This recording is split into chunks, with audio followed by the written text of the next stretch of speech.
Let's talk to this man. He's very interesting. He's got great stories. Harold the H. He is going to talk about, well, I can't believe this, the pearl industry and the money that flowed in Ipswich. Oh. How are you, Harold? Yeah, I'm very well, Danny. Yeah, there's more to Ipswich than just trains and coal. We know that. Yeah. Yeah, now look, it may be surprising to some, probably not to you, but to a lot of people, that Ipswich historical wealth is also closely linked to the pearling industry. Get out. Now, yeah, look, it's no secret. Look, I've just back from the Torres Strait raising money for charity, and I can tell you that the richest pearl diving back in the day was up there in the Torres Strait. And that's where a lot of Ipswich people chased their fortune as well. Up there? Now, the pearling rush, up to the Torres Strait, up right, between Queensland and Papua New Guinea. And the pearling rush started in the 19th century. They came from all around the world, but mostly from Japan. Now, did you know, Danny, that there are over 700 Japanese graves up on Thursday Island alone? No. Now, and they're the Pearlers, and it's a tiny place. The island's only 10 kilometres to walk around. But anyway, there was a fabulous wealth made up there from pearling. And it all started in 1869 when a ship's captain, now he was fishing for sea cucumbers. Right. But he saw islanders wearing mother-of-pearl ornaments. Now, he took some of the shell back to Sydney where he received strong advice to forget fishing for sea cucumbers and return for pearl shell. And he did, and loaded up 75 tonnes of the stuff and took it back to Sydney, where he got 3,750 pounds for his load. Now, that's an amazing almost $5 million in today's money. And so the pearl rush was on.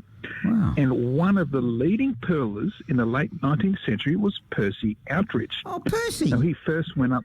Yeah, Percy. You might have heard of him before because he went up to Thursday Island from Brisbane and eventually joined the firm of James Clark and Co. They named as a resident partner. They named a centre after him. Yeah, keep going. The Outreach Centre. There's more to it. Oh, yeah, well, this is right. Anyway, Percy Outridge, he started as a resident partner in the pearling fleet. Now, after obtaining his master's sailing certificate, he took control of the whole of the pearling fleet of the company. Now, his partner was Jim Clark, who was better known as the Pearl King. Oh. Now, Clark was the grandfather of Thomas Welby Clark of Ipswich's Wellesby family. Oh. Now, you might remember back in 2021, just a couple of years ago, that Thomas Wellesby Clark was identified as being the only body recovered from the HMAS Sydney in the Second World War. Tom Wellesby, is that his name? Years. Tom Wellesby? Tom Wellesby Clark. They have the... Now, for 80 years... Yeah. Yeah, he was the unknown sailor that had been found following the wreck of the sinking of the Sydney. But DNA cleared all that up, and we found out who he was. And I might add, we broke the news of his Ipswich connection right here on West Burma Radio. Oh, we do it all the time. And young Clark's estate was valued at £41,000 back then, which is almost $4 million today. Wow. And that was just a hint. That was just a hint of the pearling wealth that was splashed on Ipswich. You see, in 1895, Outridge came down from Thursday Island to Ipswich to marry Miss Esther Evelyn Foote. Oh. Now, she was the youngest daughter of Joseph Foote. Joseph Foote. Who was later he was one of the last standing of the original Footes of Ipswich's famous department store, Cribben Foot. Exactly. Anyway, now all their children were born here in Ipswich, and of course they went to Ipswich Grammar School. Went to Ipswich Grammar School, so the Ipswich is through and through. And Outridge's wife, Esther Foote, she is probably the ghost that haunts a school in the Western District of Victoria. And one of their sons, Leslie Outridge, he was the last to fire a gun before a fatal shooting at the Ipswich Central State School in 1912.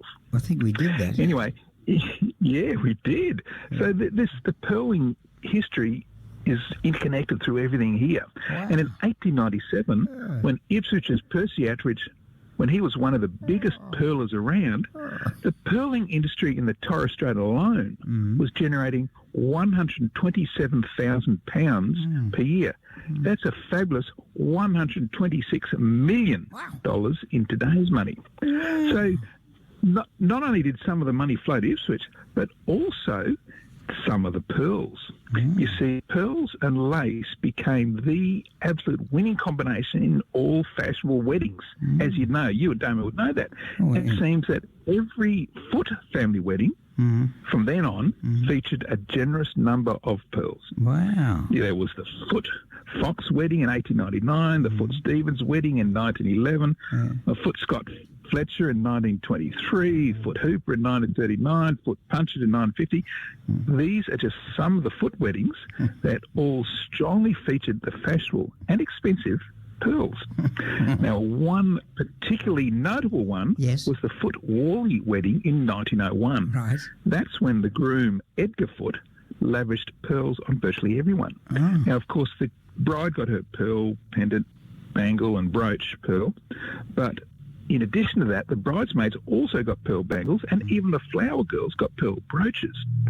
Now, the pearls didn't do the groom any good on this occasion, though, because he was later run over by a train and killed. But this goes to show you there's so much more to Ipswich history than just trains and coal. There's also the pearling industry that, although centred up in the Torres Strait, is really deeply embedded here in Ipswich history as well. Mate, unbelievable. What a great yarn. But we also got a shout out to Graham from Muddy Creek, who listens intently. He had an operations last Saturday, and he'd like to thank you and me and the radio station for all the prayers and kind wishes, and we hope you're on a speedy recovery, Graham from Muddy Creek. Yes, indeed, Graham, we're thinking of you and your family always. He's just got to stop showering and bathing in the Muddy Creek. If he stopped that, he'd be okay, I think. His hygiene. Yeah, that could be an issue. Yeah, mate, that was another... Get up to the Bremer instead. Get up to the Bremer Creek, and get in there with the bull sharks, and I tell you what, that'll make you healthy. You'll get out there that much in a hurry, you'll lose 10 stone. All right, so how do we find this story?